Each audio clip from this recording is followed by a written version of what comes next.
So we've got more Hearthstone characters entering World of Warcraft. And this is... fucking gear change. Like overall, I know, yeah. It's pretty good. So Cariel Rome, she's there she is. She is a Hearthstone character. Now she is in the World of Warcraft.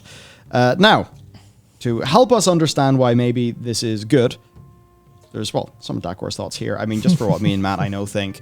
Hearthstone's has generally done a really good job of having things in it that feel like Warcraft. In times where World of Warcraft has just been very annoying with its lore, there has been just, like, really good Hearthstone narrative content, like, you know, just quite a lot of it, basically. And some of it's more bombastic, but it feels right anyway. So that's why making some of these characters kind of move over to WoW is good.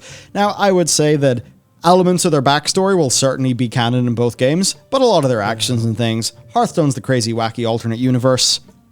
What happens in World of Warcraft is, like, the main canon. So yeah, Cariel, she was previously only in Hearthstone. She never had existed in WoW. Hearthstone has actually established loads of its own characters that don't exist in the canon lore. And now we're actually seeing some of that.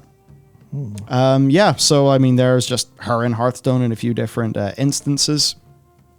Well, there's a Lightforged variant added in Fractured in Altaric Valley. Interesting. Cool. Yeah, this is from Meet the Mercenaries. So there you go, like a little bit of... This is probably, like, the backstory that'll be true, but maybe some of the acts and the actions within the game will be a bit different. But basically the point is, this is generally considered to be good shit. And these are, like, well-developed, fun characters in Hearthstone. There's also her sister, who's the, you know, the mentioned warlock there in her backstory, who is not in World of Warcraft either.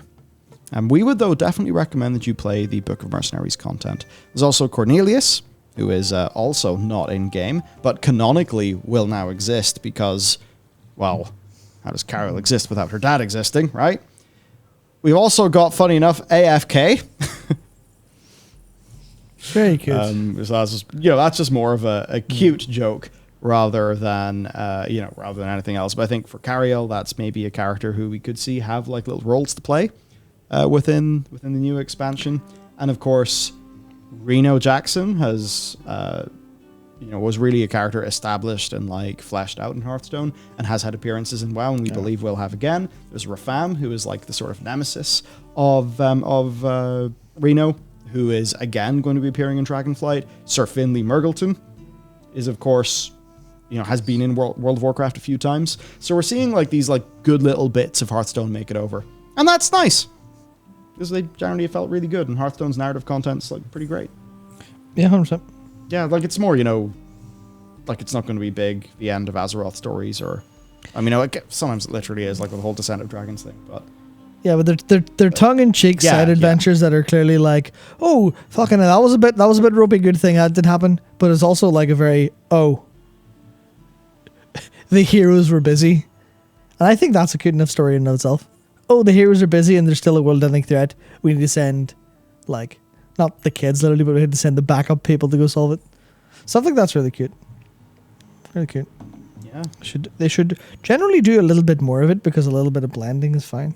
As long as they don't start to go fucking, oh, to experience the full story of Galacrond, make sure to check out Descent of Dragons in Hearthstone.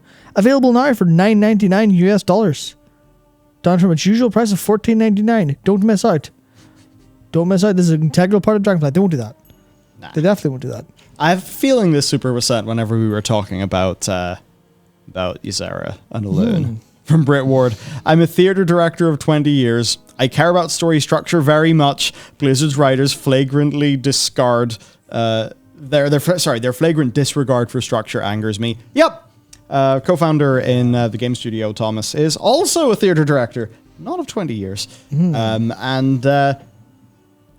Yes, keeping him up to date with the sorts of the comings and goings in Azeroth has always been a very funny experience, because it's like, I mean, yeah, what is this amateur hour pacing? Sometimes, I mean, especially in the last, you know, 2 expansions. Yeah. Hopefully the A-plot gets better in this next expansion, hopefully. I'm liking many aspects of the lore, and I'm liking the tone, and I'm liking the sort of adventurous feel. You know, those things I am genuinely liking so far. But, I mean, fuck yeah, there still is the worry, isn't there? That's the thing. There will always be the fear until it's in your in your hands, I suppose. Should be the same for almost any like product that's being made, but specifically here is like, yeah, the fear is real strong for this because we don't know any of like how the cinematics or their big moments are going to play out. We get kind of the cool part first, and we probably won't see much of the big stuff till way later in beta. Yeah. If they show much of it to us at all, if they can crypt most of it.